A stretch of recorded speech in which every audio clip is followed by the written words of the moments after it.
Я можу сказати, що ми знали про татар, але ми ніби існували якось паралельні реальності, так, і не по-справжньому не доторкалися, не доторкалися по змістам, серцями. Якби ділили простір, але по-справжньому мало знали про народ, дійсно. І вже тепер в нашу сучасну історію, вже нашого проєкту, сталося так, що ми дізналися наново, можна сказати, про, власне, книгу «Історія кримських татар» від вас, Айдере. В одному з стрімів ви, як завжди, цитували дуже потужно. Серйозно, так? Так. І ми просто дізналися, і ми зацікавилися, і просто запитали себе, як ви от зараз нас питаєте, що ви знали про кримських татар. І ми себе знову запитали, а що ми знаємо? І ми почали відповідати так сором'язливо самі собі на це запитання, і зрозуміли, що цього недостатньо. І цього недостатньо, в першу чергу, для того, щоб бути тим, ким ми б хотіли бути, справжніми українцями. Тому що для нас це абсолютно історія. Вивчаючи історію кримських татар, ми вивчаємо історію України. Тобто ви, на вашу думку, якщо ти не знаєш історію Кремли, то ти не зовсім справжній українець? Звичайно. А що ти думаєш, Влада?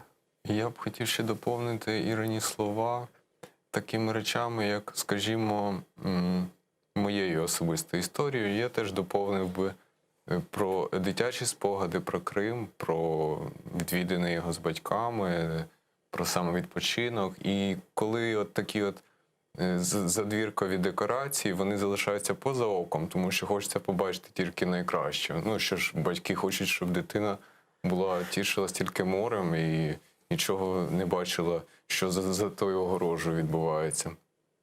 І тому для мене це було таке дуже загадкове місце і навіть дещо страшливе. Дещо я навіть переймався, чи можна дійсно туди їхати, чи це дійсно безпечно. І це так настільки дивно було, тому що коли вже я в зрілому віці почав читати про українські 20-ті, про репресованих письменників, митців, про розстріляних, і досліджувати їхні історії життя. І я бачив їхні відвідини Криму, я бачив їхні загорілі обличчя, я бачив, як вони це люблять. Я бачив Коцюбинського, також фотографії, до речі, нещодавно був в Чернігові в музеї.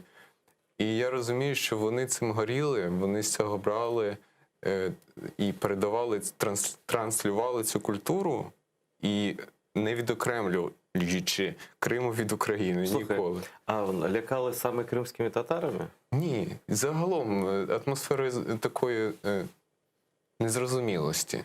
Ви знаєте, от екзотики, можливо. Така якась тропічна екзотичність. Ви знаєте, я мав нагоду побувати в Артеку, і, в принципі, я чув там слово тільки «тюркський», так? Переважно нам говорили «тюркське». Це слово тюркського походження, там, «карадах», це з тюркської, там, таке-то, там, «четирдах», це тюркського походження. Тобто, вже тоді, я вже зараз аналізуючи, я розумію, що кримські татари як словосполучення уникалося.